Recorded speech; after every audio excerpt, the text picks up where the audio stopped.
paroles de passionnés. Bonjour Nadia. Alors Gilles, tu nous parles du bleu, de l'espoir. Alors lundi prochain, on célèbre l'armistice de la Première Guerre mondiale. C'est le 11 novembre. En 1918, prenait fin la Première Guerre mondiale, une boucherie sans nom qui fit 20 millions de morts et tout autant de blessés. Alors qu'on va commémorer la fin de cette tragédie et rendre hommage le 11 novembre à ceux qui sont tombés en défendant notre pays, on va justement discuter sur une des plantes emblématiques de cette guerre, le bleuet.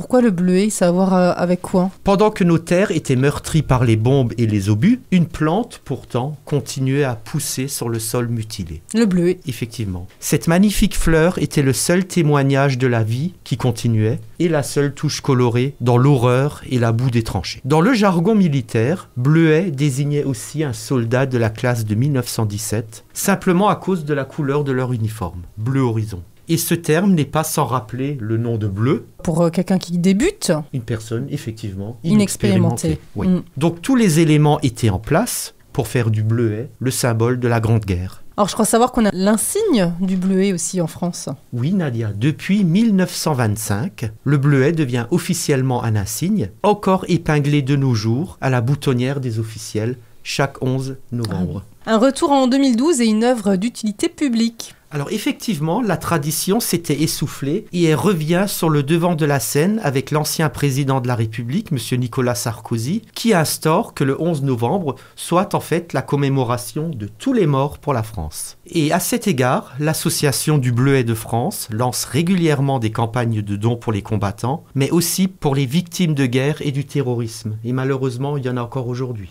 Il ne faut jamais oublier aussi.